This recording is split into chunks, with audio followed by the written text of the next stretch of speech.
ورحمة الله وبركاته.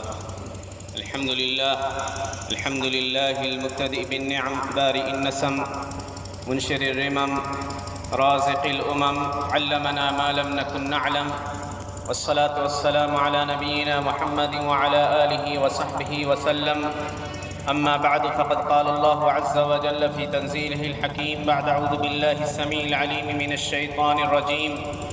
بسم الله الرحمن الرحيم. يا أيها الذين آمنوا اتقوا الله وذروا ما بقي من الربا إن كنتم مؤمنين فإن لم تفعلوا فأذنوا بحرب من الله ورسوله وإن تبتم فلكم رؤوس أموالكم لا تظلمون ولا تظلمون. وقال تعالى في موضع آخر: يا أيها الذين آمنوا كلوا من طيبات ما رزقناكم واشكروا لله إن كنتم إياه تعبدون. محترم صدر محترم سامعین کرام اور پردہ نشین مائیں اور بہنیں، الحمدللہ عرصے کے بعد اس طرح کے دینی پروگرام کا انعقاد عمل میں آیا، اور مجھ سے پہلے آپ نے الحمدللہ دارالعلوم کے ممتاز اساتذہ کرام کی تقریروں کو سنا، جن میں سے اکثر تقریریں دینی اعتبار سے تھیں، یا یہ کہیں کہ آخرت سے جوڑنے والی تھیں، اور جو میرا موضوع ہے وہ موضوع بھی یقیناً آخرت سے متعلق ہے، لیکن دنیاوی مسائل سے زیادہ بلنگ کرتا ہے۔ سود اور انشورنس ایسا موضوع ہے جو آج کے زمانے کا برننگ ٹاپک جسے کہہ سکتے ہیں، اور غیروں کی طرف سے بڑی کوششیں آج سے ہی نہیں، ابتدائے اسلام سے ہوتی رہی ہیں کہ کسی طرح مسلمانوں کو حرام مال میں، حرام چیزوں کی طرف اور حرام چیزیں کھانے کی پر آمادہ کیا جائے، کس طرح مسلم معاشرے کو بغیر روح کے بنا دیا جائے۔ اور آپ جانتے ہیں وہ مشہور حدیث، پیارے نبی صلی اللہ علیہ وسلم نے ایک شخص کا تذکرہ کیا، کہا ایک شخص ہے جو سفر میں نکلتا ہے، اور سفر بھی کیسا، کہا بیابان میں گرد سے اس کے بال اٹے ہوئے ہیں، کپڑے بوسیدہ دکھ رہے ہیں، اور چہرے پر پریشانی آیا نظر آتی ہے، اور اپنے ہاتھوں کو آسمان کی طرف اٹھاتا ہے، یمد یدیہ الی السماء، اور پھر اس کے بعد جو جملہ کہتا ہے، جس جملے کو ایک عام انسان اگر کہے تو اللہ کی مدد اور اللہ اس کی دعا کو فوراً قبول کر لیتا ہے، کہتے یا رب یا رب، اے رب اے رب کہہ کر وہ بندہ پکار لگاتا رہتا ہے، گویا رب العالمین کی استجابت دعا کے باب کو، دروازے کو دستک دیتا رہتا ہے، اور اس کے دستک کی طرف توجہ نہیں دی جاتی ہے، اس کی دعا کو قبولیت سے نوازا نہیں جاتا۔ کہا کیوں؟ کہا حالت تو اس کی یہ ہے کہ یقیناً اس کی دعا قبول کی جانی چاہیے، پراگندہ ہے، گھر سے دور ہے، پریشان حال ہے، کوئی مدد کے لیے اس کے قریب نہیں ہے، ایسی حالت میں تو اللہ کی مدد فوراً پہنچتی اس تک۔ لیکن بات تو یہ ہے، اللہ کے نبی کہتے ہیں وَمَطْعَمُهُ حَرَامٌ وَمَشْرَبُهُ حَرَامٌ وَمَلْبَسُهُ حَرَامٌ وَغُذِّيَ بِالْحَرَامِ فَأَنَّىٰ يُسْتَجَابُ لِذَٰلِكَ۔ بھلا بتائیے کہ اس شخص کا کھانا حرام مال کا ہے، پینا حرام مال کا ہے، کپڑا حرام مال کا ہے، اور اس کی پرورش حرام مال سے ہوئی ہے، فَأَنَّىٰ يُسْتَجَابُ لِذَٰلِكَ، تو ایسے شخص کی دعا کو اللہ کیسے قبول کرے گا؟ گویا معاملہ عظیم ہے، معاملہ عظیم ہے، اور کثرت سے سودی لین دین آج کے زمانے میں خاص طور سے مسلم معاشروں میں رائج ہوتا چلا جا رہا ہے۔ خوبصورت نام کے ذریعے لوگ اس کے جھانسے میں آ جاتے ہیں، کبھی SBI کو آفر نکالتا ہے، کبھی کوئی اور بینک نکالتا ہے, کبھی LIC پرکشش پیشکش آپ کو کرتا ہے کہ اتنے کا پریمیم کروا لیجئے اتنا ملے گا, یہ کر لیجئے اتنے فائدے میں رہیے گا.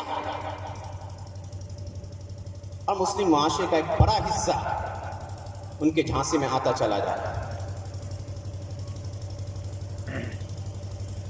وہ نمازوں میں بھی آتے ہیں, روزوں میں بھی روزے بھی رکھتے ہیں, صدقہ و خیرات بھی کرتے ہیں, وضع قطع سے اسلام جھلکتا بھی ہے, لیکن اس کے باوجود وہ سودی بینکوں کے چکر بھی لگاتے ہیں.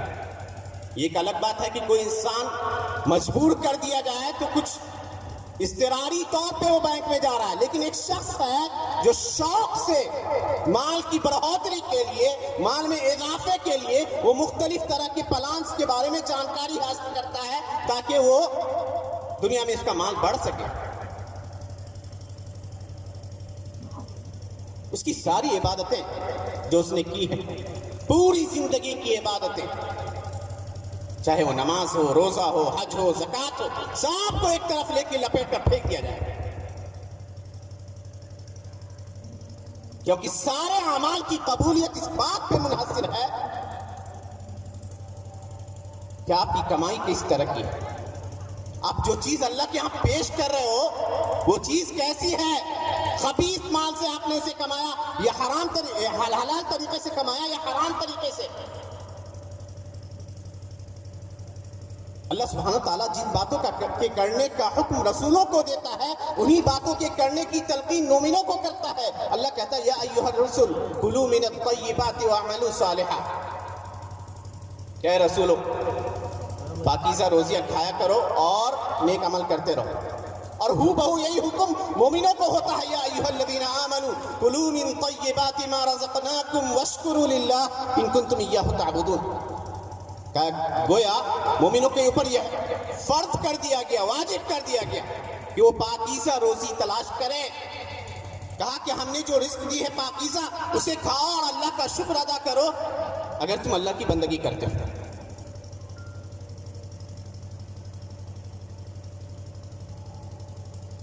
رزق تلاشنے کے لیے پوری کائنات آپ کے لیے تابع کر دی. اللہ کہتا ہے سورۃ الجاثیہ میں وَسَخَّرَ لَكُم مَّا فِي السَّمَاوَاتِ وَمَا فِي الْأَرْضِ جَمِيعًا مِّنْهُ إِنَّ فِي ذَلِكَ لَآيَاتٍ لِقَوْمٍ يَتَفَكَّرُونَ. کہ وہی اللہ ہے جس نے جو چیزیں آسمانوں کے نیچے ہیں اور زمینوں کے نیچے, گویا پوری کائنات کی جتنی بھی چیزیں ہیں سب کو آپ کے تابع کر دیا. گھومیے اور رزق کو تلاشیے. ہاں ان فی ذلک لآیات لقوم یتفکرون, اس میں غور و فکر کرنے والے لوگوں کے لیے بڑی نشانیاں ہیں.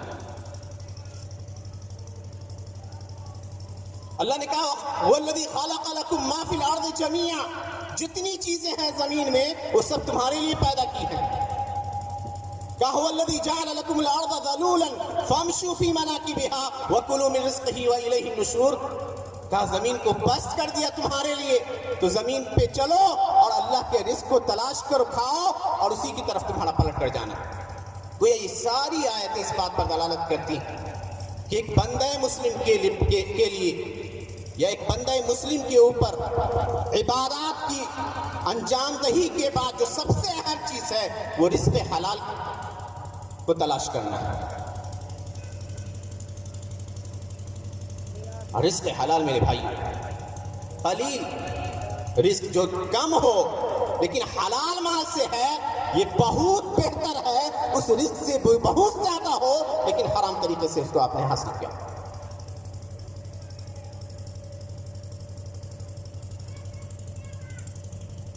اور یاد رکھیں کہ اس کائنات کے اندر جتنی مخلوقیں ہیں ان ساری مخلوقات کی رزق کی ذمہ داری اللہ نے لے رکھی.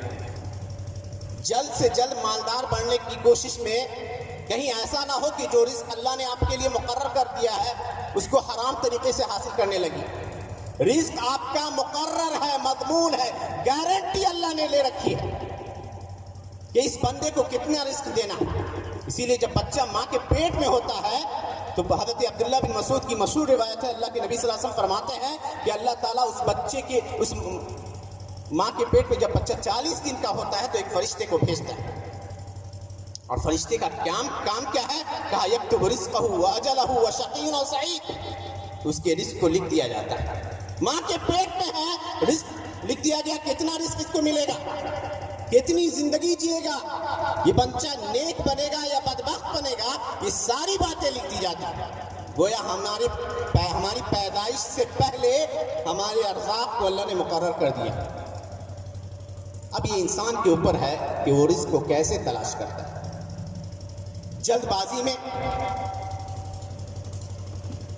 وہ حرام ذرائع اختیار کرتا ہے یا صبر کرتا ہے اور جو شریعت نے جو راہ اس کے لیے متعین کی ہے اس راہ کے پر چلتے ہوئے اپنے رزق کو حاصل کرتا ہے. یہ اس انسان کے اوپر ہے.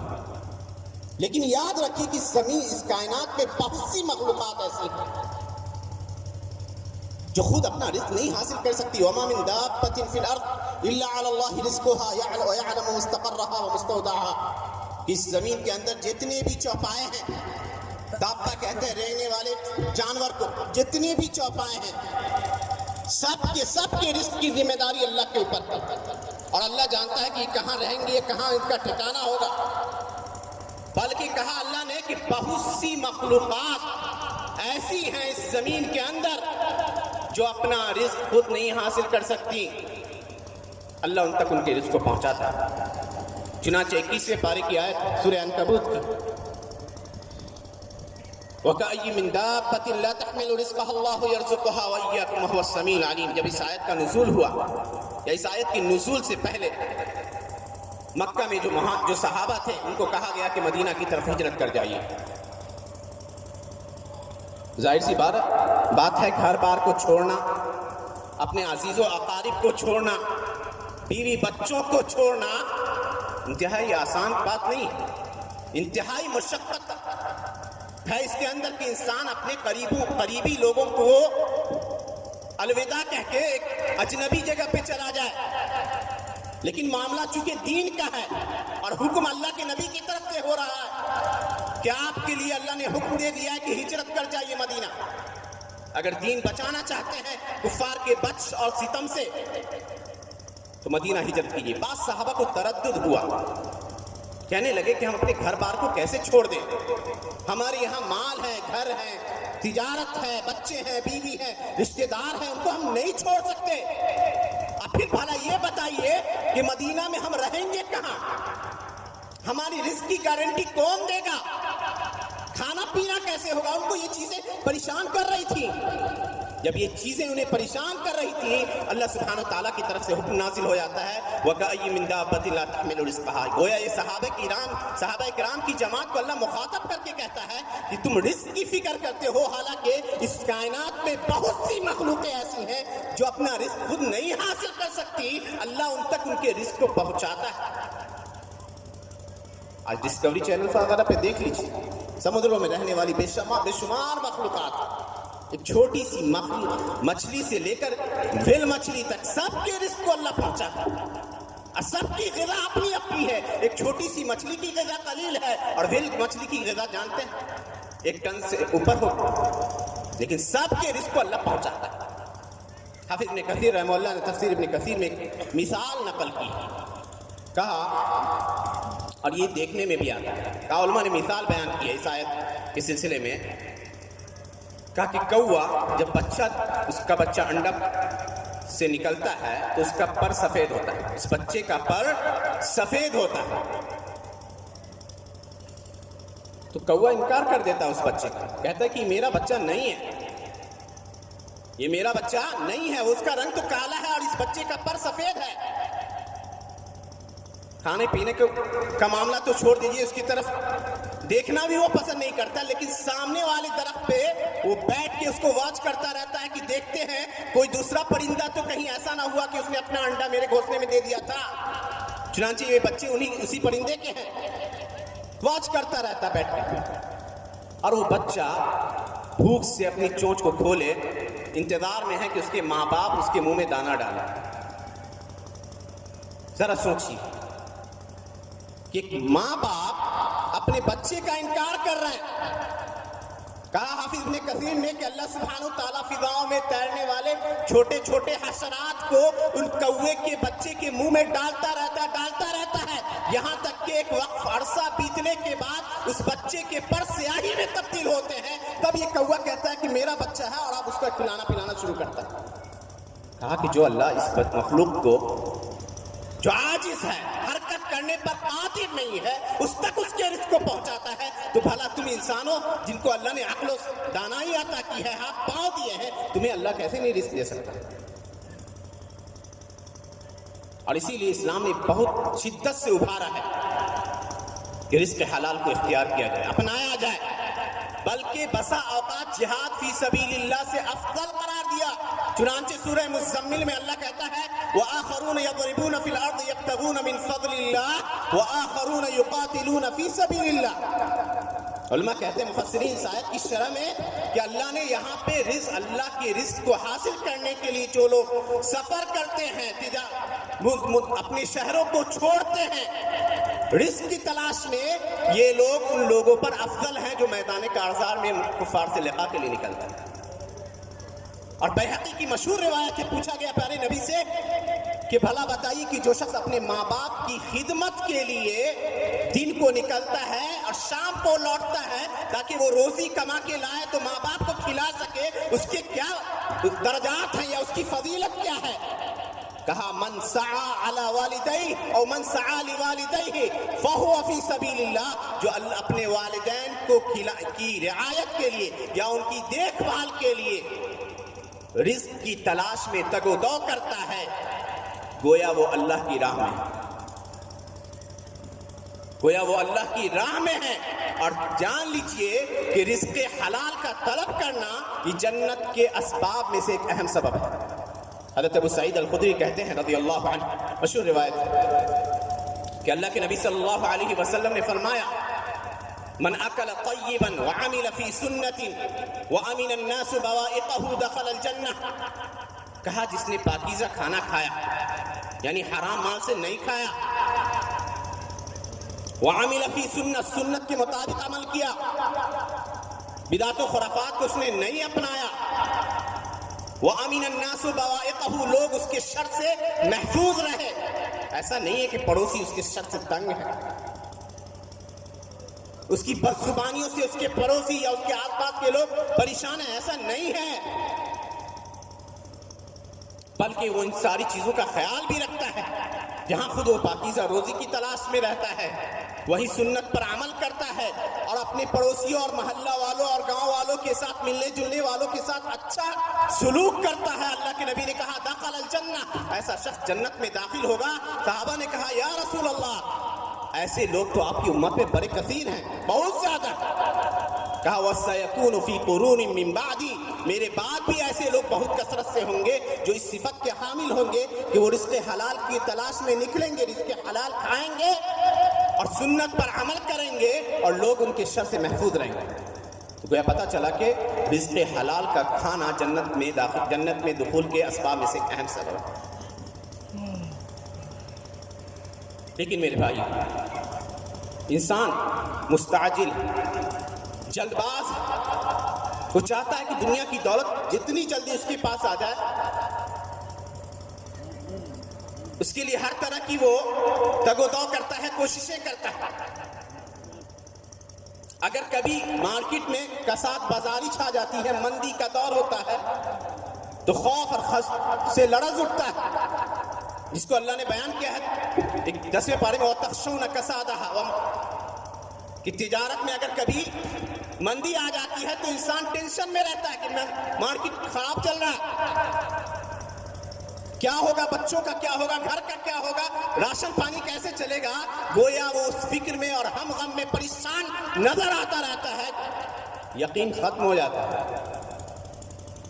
یقین ختم ہو جاتا ہے۔ سال بھر کی روزی رکھے ہوا ہے گھر میں، پھر بھی ڈر ہے کہیں نہ مفلس ہو جائیں۔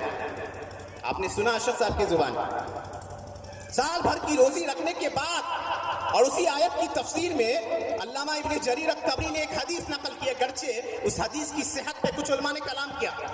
کہا حضرت عبداللہ بن عمر نے کہ میں نبی صلی اللہ علیہ وسلم کے ساتھ ایک باغ میں داخل ہوا، کھجور کا باغ ہے، ظاہر سی بات ہے، کھجور کا باغ ہے تو کھجور ہی گرے پڑے ہوں گے۔ نبی صلی اللہ علیہ وسلم گھوم پھر کے چند کھجور تلاش ہے.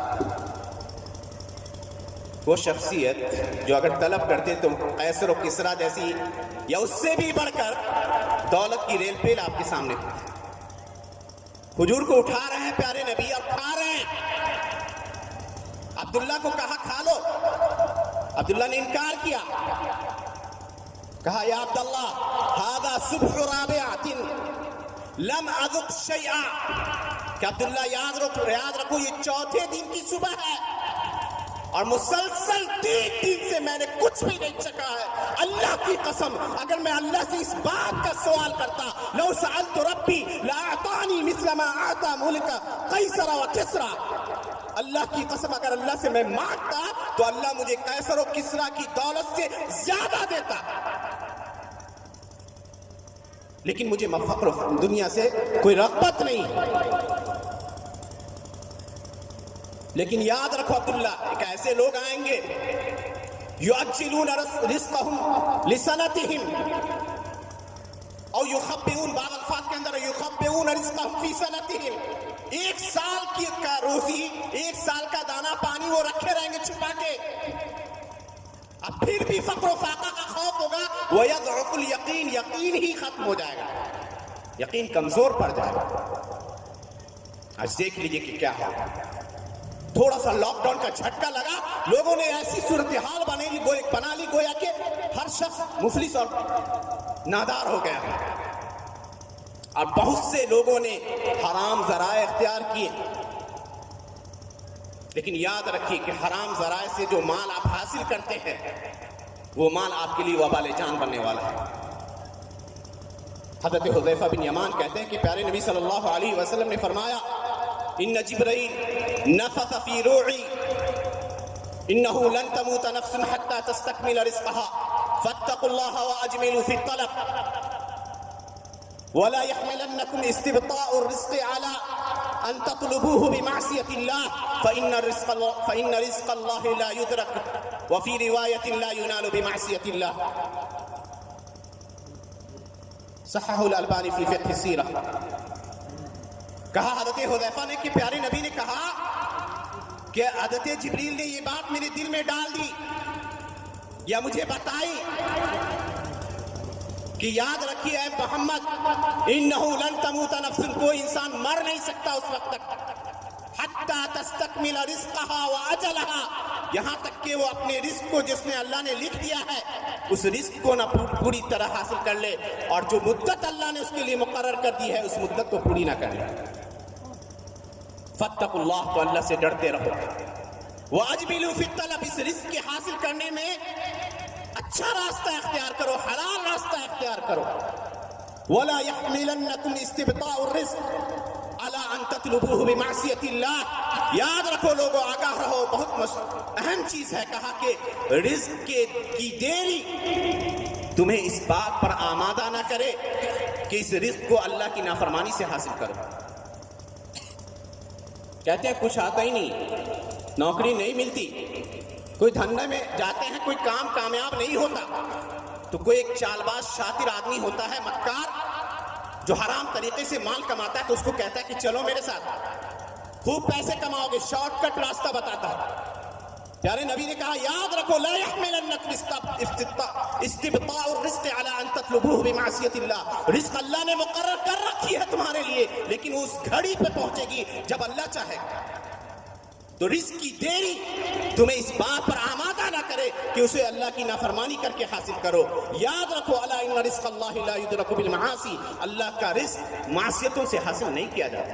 یہ وہیں بیٹھے ہیں تقریر سن رہے ہیں. آج دیکھ لیجیے کس طرح سود خوری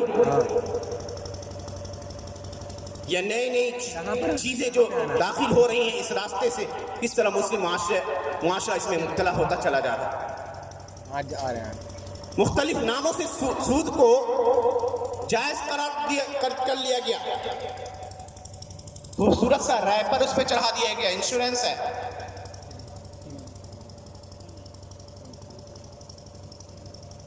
جانتے ہیں کوئی گناہ ایسا نہیں ہے جس پہ اللہ سبحانہ و تعالیٰ نے اعلان جنگ کیا، جس کے کرنے پر جنگ کا اعلان کیا اور سوائے سود خوری کے. اور آیت نمبر 275 سے 281 سورہ بقرہ پڑھ جائیے، پورے سود کی حرمتیں اور اس کی نقصانوں کو اللہ نے تفصیل سے بیان کیا۔ اللہ سبحانہ وتعالیٰ کہتا ہے الذین یأکلون الربا لا یقومون الا کما یقوم الذی یتخبطہ الشیطان من المس، کہ جو لوگ سود کھاتے ہیں، اور عربی زبان میں سود کے لیے ربا کا لفظ استعمال کیا۔ ربا مشتق ہے ربا یربو سے، اور ربا یربو کے معنی آتے ہیں بڑھنا، کسی بھی چیز کا بڑھنا۔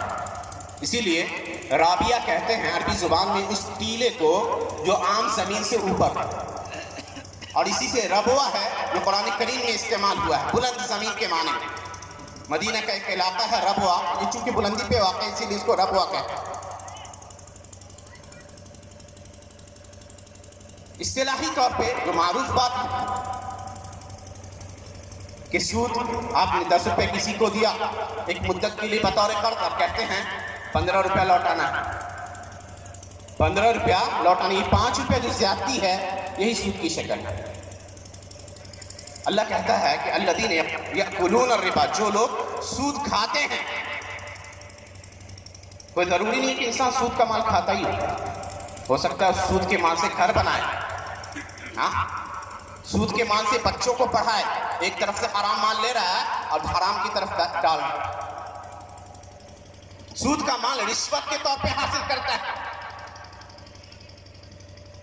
جس کو اللہ نے مال باطل کہا، وَلَا تَأْكُلُوا أَمْوَالَكُمْ بَيْنَكُمْ بِالْبَاطِلِ وَتُدْلُوا بِهَا إِلَى الْحُكَّامِ لِتَأْكُلُوا فَرِيقًا مِنْ أَمْوَالِ النَّاسِ۔ تو کہا علامہ ابن جریر الطبری نے کہ چونکہ کھانا زیادہ تر انسان مال کماتا ہے کھانے کے لیے، اسی لیے کھانے کا لفظ ذکر ہے، نہیں تو اس مال کا وہ کسی بھی مقصد میں استعمال کرتا ہے یہ سودی ہے۔ کہا لا یقوم الا کما یقوم الذی یتخبطہ الشیطان من المس، کہا قیامت کے دن ویسے ہی اٹھے گا جیسے کسی کو شیطان نے پکڑ لیا، چلتا کہیں اور ہے اور پاؤں کہیں اور واقع ہو رہے ہیں۔ کہا یبعث یوم القیامت مجنونا، جمہور مفسرین کہتے ہیں یبعث یوم القیامت مجنونا تنقیتا لہ عند اہل المحشر، کہ قیامت کے دن دیوانے کی شکل میں اس کو اٹھایا جائے گا، گویا اس کی پہچان ہوگی کہ یہ سودخور تھا جو دیوانہ اور مجنون کی طرح چلتا چلا جا رہا ہے، سارے اہل محشر پہچان لیں گے کہ یہ سود کھایا کرتا ہے۔ ذالک بانہم قالوا انما البیع مثل الربا، یہ لوگ کہتے ہیں کہ بیع سود جیسا ہے، عجیب چیز ہے۔ علامہ شوکانی نے فتح القدیر میں لکھا ہے کہ غور کیجئے، انہوں نے ربا کو اصل مانا اور بیع کو فرع مانا۔ غور کرنے کا تھوڑا علمی نکتہ ہے، کہا کہ ربا کو اصل مانا اور بیع کو فرع مانا، یہ نہیں کہا انما الربا مثل البیع، کہ ربا بیع کے جیسا، ایسا نہیں کہا، بلکہ کہا بیع ربا جیسا ہے۔ اور بیع کہتے ہیں خرید و فروخت، کہ ہم نے کسی چیز لی اور اس کے عوض میں جو رقم ہم ادا کرتے ہیں یہ بیع۔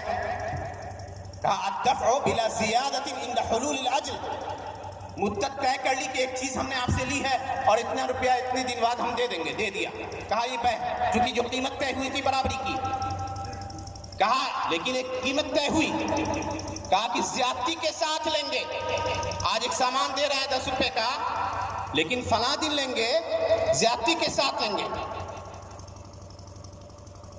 تو کہا ربا۔ تو یہ لوگ کہتے ہیں کہ انما البیع مثل الربا، بیع ربا کے جیسا ہے۔ کہا کہ یہ ان کی شیطانی حرکت ہے کہ دیکھ لیجئے کہ ان کو کہنا یہ چاہیے تھا کہ سود بیع جیسا ہے، لیکن انہوں نے سود کو اصل سمجھا، یعنی گویا ان کے معاشرے میں سودی لین دین اس قدر رائج تھا کہ گویا سود ہی اصل ہے، بیع ایک فرعی چیز ہے۔ کہا وَأَحَلَّ اللَّهُ الْبَيْعَ وَحَرَّمَ الرِّبَا، اللہ نے بیع کو، خرید و فروخت کو، لین دین کو جائز قرار دیا اور سود کو حرام قرار دیا۔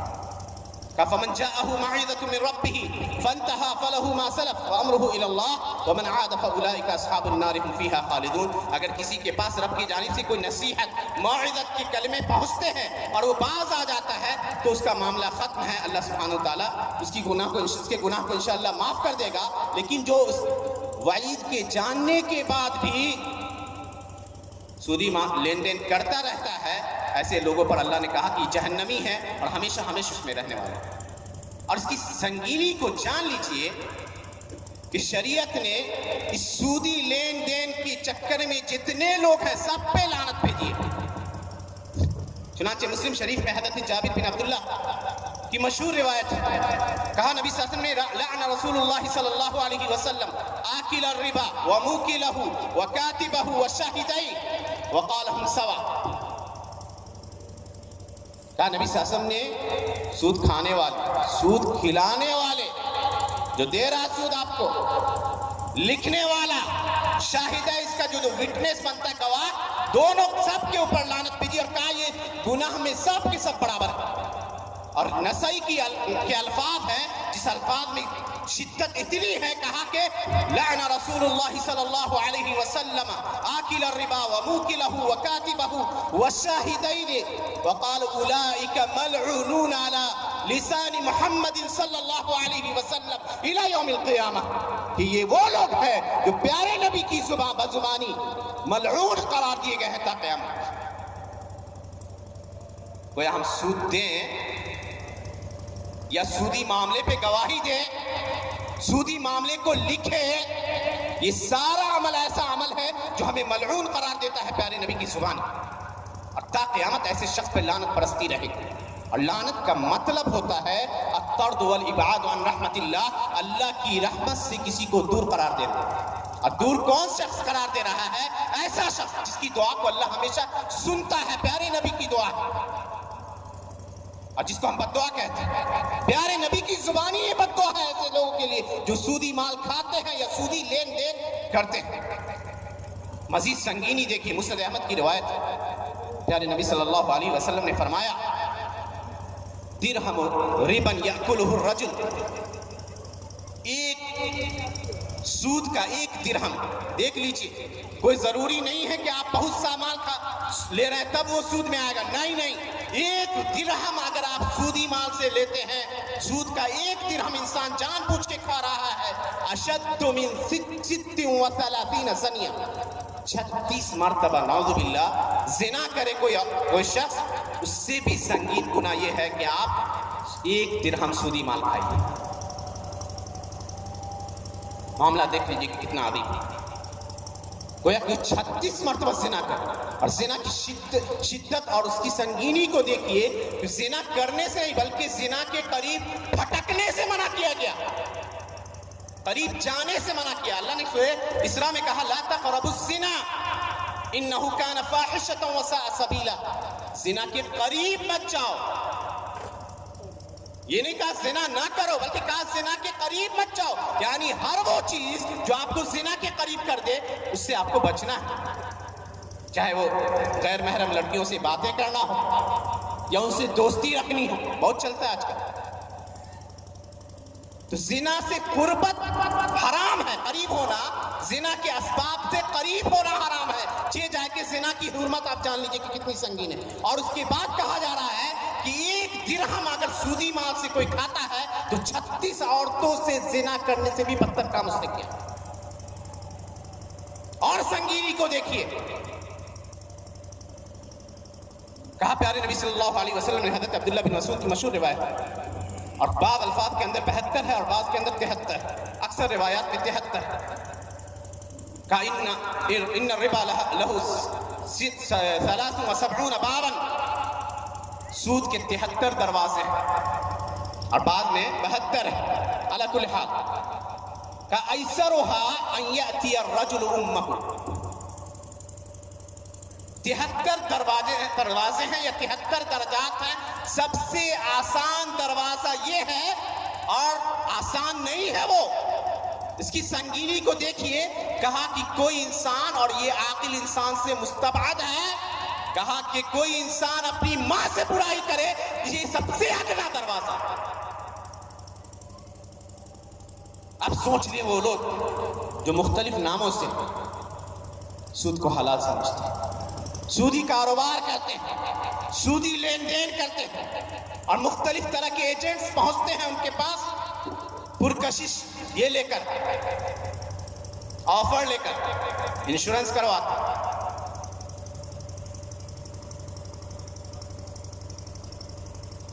مال کی بڑھوتری کے لیے خطرہ ہے، کب پتہ کون جانے کی زندگی کا چراغ کب گل ہو جائے۔ بال بچوں کے لیے رقم چھوڑ کے جانا چاہتا ہے، وہ بیوی بچوں کے لیے، جو بیوی بچے چند ہفتے بھی اسے صحیح سے یاد نہیں رکھ پائیں گے، ان بیوی بچوں کے لیے وہ رقم چھوڑ کے جانا چاہتا ہے۔ کہتا ہے لائف انشورنس کرا لیجیے LIC کی اس میں جا کر، یا HDFC میں جائیے، یا ICICI میں جائیے، مختلف طرح کے بینک آ گئے، ریلائنس نے نکال دیا۔ کرنا کیا ہے 5 سال کی مدت کے لیے، زندگی بھر کا ہے، چونکہ پوری زندگی کا معاملہ ہے انشورنس، تو آپ کو بڑا پریمیم لینا ہوگا۔ 20,000 ہمیشہ جمع کیجیے ہر منتھ، تاکہ آپ کے اوپر کبھی کوئی پریشانی آئے۔ اور یہ لوگ جو لوگ کہتے ہیں کہ ہم لوگوں کی سہایتا کرتے ہیں، لوگوں کی مدد کرتے ہیں، کہتے ہیں یہ ایک طرح کا رسک مینجمنٹ ہے، رسک مینجمنٹ ہے۔ کسی ادارے کو ممکنہ نقصان سے بچانے کے لیے ہم معمولی رقم لیتے ہیں اس سے، اور جب وہ پریشانی میں پڑتا ہے تو اس کی پریشانی کو ہم اپنے سر پہ لیتے ہیں۔ کتنے خوبصورت ذرائع استعمال کیے ان لوگوں نے۔ یہ ساری کی ساری چیزیں یہودیوں کی طرف پلٹ ہیں۔ سب سے پہلے جن لوگوں نے سودی معاملات کو اختیار کیا یہ یہود ہیں۔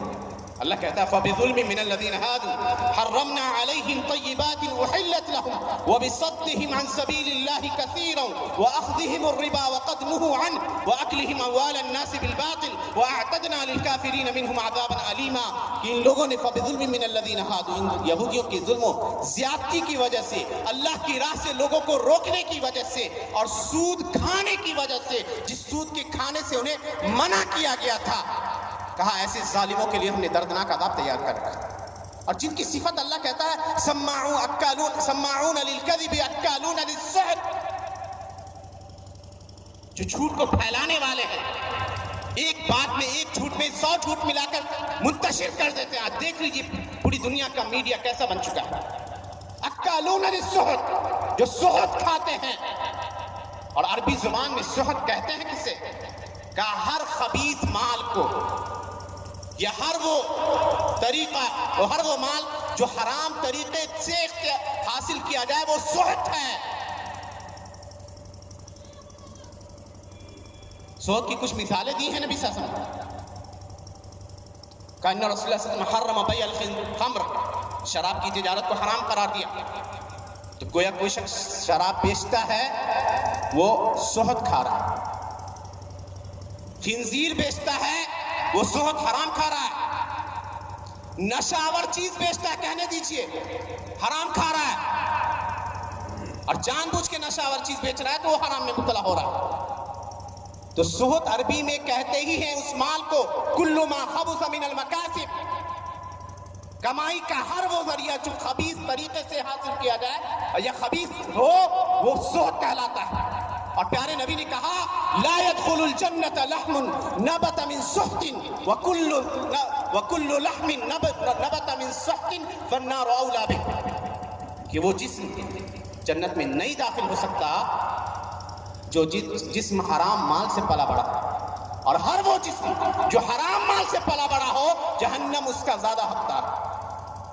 تو آپ جان لیجئے کہ جو لوگ حرام طریقے سے مال کو کھا رہے ہیں وہ گویا اپنے آپ کو ہی نہیں اپنے بچوں کو بھی جہنم کی طرف گھسیٹ کر لے جا رہے ہیں۔ لوگ فتوے پوچھتے ہیں اور کوشش کرتے ہیں، بلکہ پوری کوشش کرتے ہیں کہ مولانا ان کو ایسا فتویٰ دے جو ان کی خواہشات کے مطابق ہو، ان کے لیے وہ راستہ حلال ہو جائے۔ یاد رکھیے کہ یہ یہودیوں نے اختیار کیا تھا، سنیچر کے دن شکار حرام تھا، انہوں نے جانا نہ کیسے انہوں نے اس حرمت والی چیز کو کیسے اپنے لیے حلال کرنا شروع کیا، مختلف طرح کے اسباب اختیار کیے، مکر و فریب کے، اللہ نے غصے کے طور پہ خنزیر اور سوروں میں بدل دیا۔ اور ایسے لوگوں پر لعنت بھیجتے ہیں۔ انشورنس کی ایک صورت یہ ہوئی کہ انسان پوری زندگی کا انشورنس کراتا ہے۔ ایک صورت یا کچھ صورت ایسی بھی ہے جس کو ہم جنرل انشورنس کے نام پہ جانتے ہیں، جس میں ہے موٹر انشورنس ہے، وہیکل انشورنس ہے، ہوم انشورنس ہے، اسی طرح جو ہے سفر پہ نکل رہا ٹریول انشورنس ہے۔ یعنی کہیں بھی خطرہ محسوس کرتا ہے انسان تو وہ انشورنس کرا کے نکل رہا ہے کہ اگر مجھے کچھ ہو جائے تو میرے بچوں کو یا میں زخمی ہو جاؤں تو میرا علاج ہو سکے۔ عموماً جتنے فتاوے میں نے دیکھے علماء کے، تقریباً سارے علماء اس بات پر متفق ہیں کہ انشورنس کی کوئی صورت جائز نہیں۔ کیوں جائز نہیں ہے؟ کہا ساری صورتیں دو چیزوں کی طرف لوٹتی ہیں۔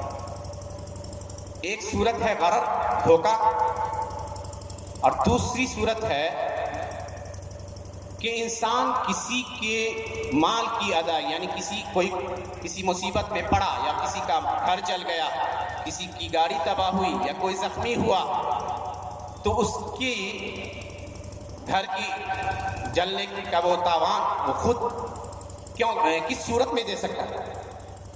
مثال کے طور پہ ہم نے کہا کہ کسی کے گھر کو کسی نے جلا دیا تو ہم کہیں گے کہ جلانے والا ذمہ دار ہے، وہ ادا کرے، اس کے گھر کو بنایا جائے، ٹھیک ہے؟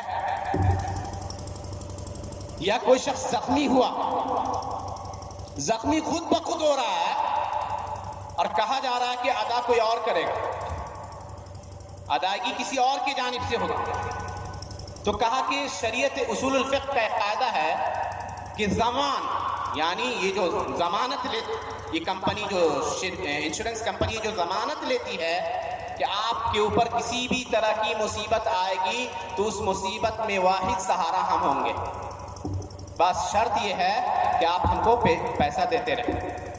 پہلی چیز یہ ہے کہ عموماً ایسا ہوتا ہے کہ کبھی انسان کے ساتھ کسی طرح کا حادثہ پیش نہیں آیا، وہ پیسہ انشورنس کمپنی کھا جاتا ہے۔ کس عوض میں آپ نے کھایا پیسہ کس عوض میں آپ نے کھایا؟ کوئی یہ نہیں۔ کہا اسی طرح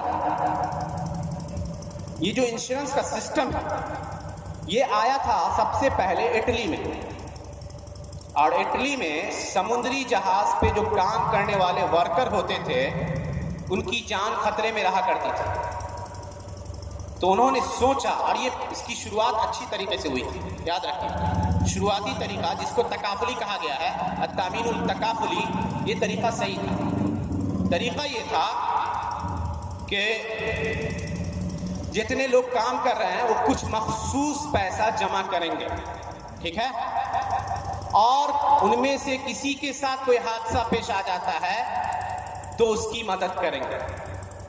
تو گویا بنیادی مقصد یہ تھا اس پیسے کے جمع کرنے کا کہ ایک دوسرے کا تعاون کرنا، ایک دوسرے کی مدد کرنا، مقصد ٹھیک ہے۔ تو علماء کی ایک جماعت ایسی ہے جو کہتی ہے کہ التامین التکافلی، اگر اس طریقے پہ کوئی پیسہ جمع کرتا ہے، مثال کے طور پہ محلے کے کچھ لوگ ہیں جو جمع کرتے ہیں کہ ایک دوسرے کی مدد کریں گے، تو یہ من باب التعاون آ جاتا ہے، اس میں کوئی حرج نہیں۔ لیکن آپ پیسہ لے رہے ہیں ممکنہ حادثے سے بچانے کے لیے، تو اس کی کوئی صورت نہیں، اس کے اندر غرر اور دھوکہ ہے۔ غرر اور دھوکہ کس طرح ہے کہ آپ نے مثال کے طور پہ کسی سے کہا کہ آپ کی گاڑی کو نقصان ہوتا ہے، ہم پیسے دیں گے، آپ کو 200 روپے یا 500 روپے کا انشورنس بنوانا ہے، جو آج کل لازم کر دیا گیا، لازم کر دیا گیا ہے۔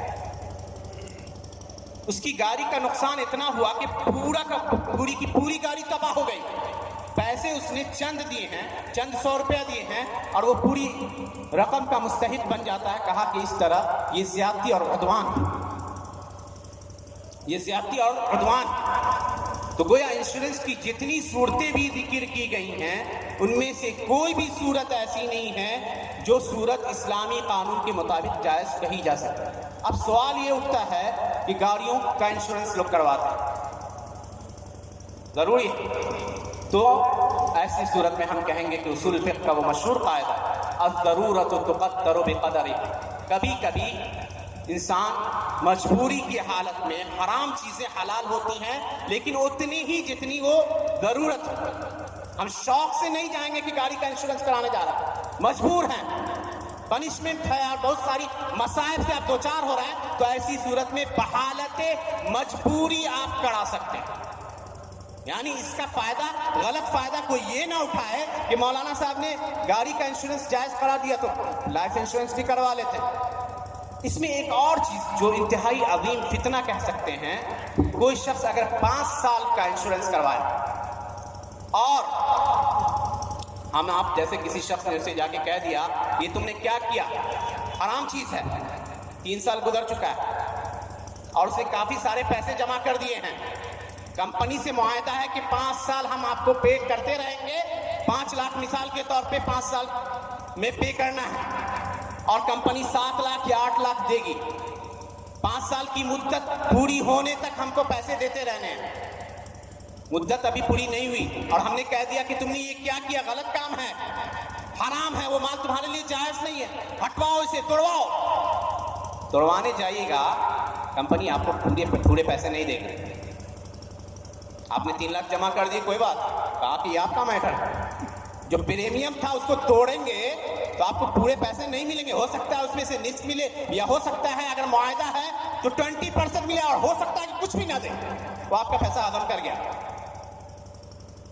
تو دیکھ لیجیے کہ کس طرح یہ ظلم اور زیادتی ہوتی ہے اور کس طرح کیوں اسلام نے اس صورت کو حرام قرار دیا.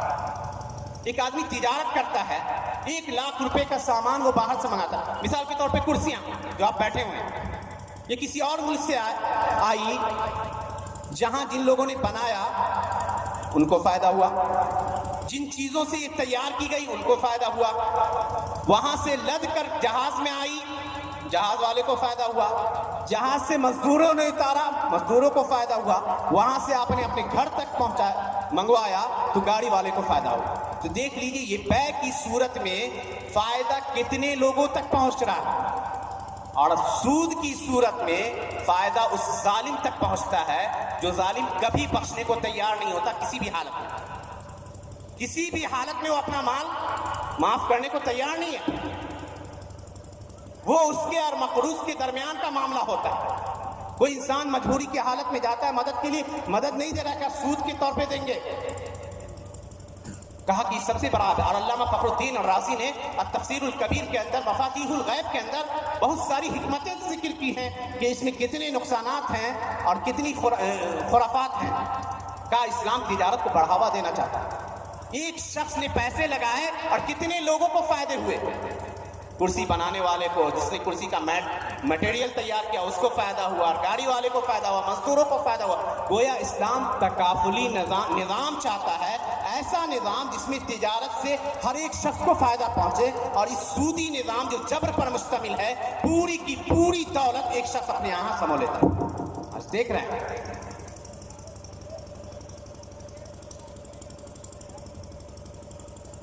خلاصہ کلام یہ ہے